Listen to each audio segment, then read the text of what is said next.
চিরদিনই তুমি যে আমার থেকে আমাদের বাবিন ওর ডাক নাম, অরুণোদয় বাড়ির নাম, সেখান থেকে সিনেমার নাম হয়ে ওঠে রাহুল। সেখানে চিরকাল ও সিদ্ধান্তটা টান করে চলত। এই বাজেট কখনো নেই। দু একজন আমাদের স্টার, হয়তো প্রসেনজিৎ চ্যাটার্জি বা দেব, জিৎ,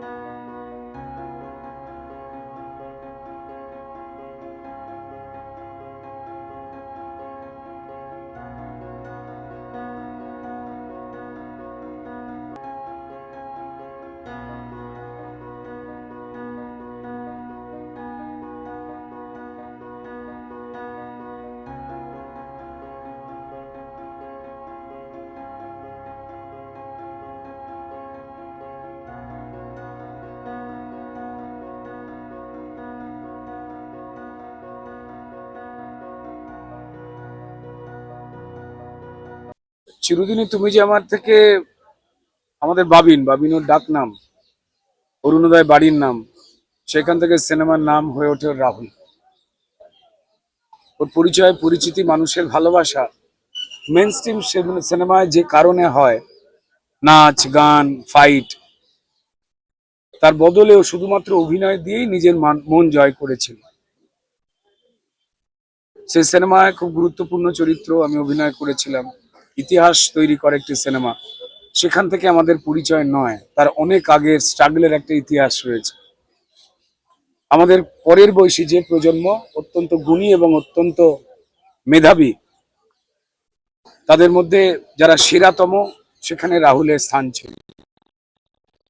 নিজের বক্তব্য, নিজের ধারণার প্রতি অত্যন্ত স্পষ্ট একটা ছবি, কথাবার্তা বলার ক্ষমতা, স্বকীয়তা নিয়ে চলা, কোনো প্রলোভনের কাছে, কোনো প্রাপ্তির কাছে, যেখানে আজকের দিনে অনেকেই মাথা নুয়ে ফেলেন এই কঠিন সময়, সেখানে চিরকাল ও সিদ্ধান্তটা টান করে চলত।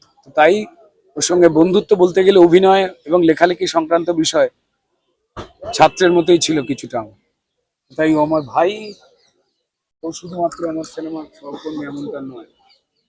শুটিং করতে গিয়ে চলে যাওয়া, অনেকগুলো প্রশ্ন তুলে দিল যে গাফিলতিটা কার, হাউসের, চ্যানেলের, নাকি যেখানে শুটিং ছিল তার পারমিশন ছিল, তো এই জায়গাতে যদি থাকে তাহলে সেখানে বিপদ কতটা সেটা জানানো হয়েছিল কি শিল্পীকে বা শিল্পীদের বা টেকনিশিয়ানদের? এই প্রশ্নগুলো উঠে আসে। বিভিন্ন জন বিভিন্ন কথা বলছেন। কেউ বলছেন 1 ঘন্টা জলের তলায় ছিল, কেউ বলেছেন উঠছে, ওঠার পর খুব কষ্ট করে কথা বলেছে, উদ্ধার করার পরে হসপিটাল যাওয়ার পরে তার প্রাণ চলে গেছে যাওয়ার পথে। সহকর্মীরা তারা আর এক কথা বলছেন। এটা তো হতে পারে না। প্রত্যক্ষদর্শী তার আলাদা কথা বলছেন, হতে পারে না। পিছনে নেপথ্য কোন একটা কারণ আছে, সেই কারণটাকেই চাপা হচ্ছে বলে বোধহয় এতগুলো বিভিন্ন রকমের একটা ঘটনাকে নিয়ে গল্প তৈরি হচ্ছে। যদি এই গল্প তৈরি যদি ভেঙে না দেওয়া যায়, এই মুহূর্তে সত্যিটা যদি সামনে না আসে, যে বা যারা দোষী তাদের কড়া শাস্তি হোক, যদি না হয় তাহলে আমার যে কোনো টেকনিশিয়ান ভাই বা আর্টিস্ট ভাই বোন বন্ধুরা, তাদের যে কোনো কারোর প্রাণ চলে যেতে পারে। এটা তো হতে পারে না। আর টলিউডে যারা টেকনিশিয়ানদের ভবিষ্যৎ দেখেন ফেডারেশন, এবং আর্টিস্টদের নিয়ে যারা চলেন আর্টিস্ট ফোরাম, ইমিডিয়েটলি তাদের বৈঠক দেখে নিরাপত্তার জন্য একটা বাজেট, সিকিউরিটির জন্য একটা বাজেট, এই বাজেট কখনো নেই। দু একজন আমাদের স্টার, হয়তো প্রসেনজিৎ চ্যাটার্জি বা দেব, জিৎ, আরো দু একজন, তাদের জন্য হয়তো কখনো কখনো বা তারা নিজেরাই পার্সোনালি সেই সিকিউরিটির জায়গাটা রাখেন বা বন্দোবস্ত করা হয়। জেনারেলি নেই, এটা তো হতে পারে না। সেই বন্দোবস্ত না হলে শুটিং এর তো মানে নেই। বিশেষ করে আমার টেকনিশিয়ান ভাই, তাদেরও জন্য কিছু নেই। সবাইকে আমরা এটা সলভ করতে হবে। আমরা কাউকে আর রাহুলের মতো দেখতে চাই না। তার ছেলের নাম সহজ, সহজ বাবার পাশে বসে রয়েছে, বাবার নিথর দেহ। তার মা ফুঁপিয়ে কেঁদে উঠে বলছেন আমার সামনে যে আমার ছেলে কত মেধাবী ছিল, ওর থেকে কত কিছু জানা যেত, ছেলেটা চুপ করে আছে।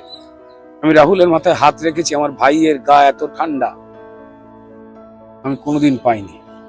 চাই না কাজ করতে গিয়ে অব্যবস্থা বা কাউকে বাঁচাতে গিয়ে, কোনো সত্যিকে লুকোতে গিয়ে আর কোনো টেকনিশিয়ান, কোনো আর্টিস্টের গা এইভাবে ঠান্ডা না হয়। ধন্যবাদ।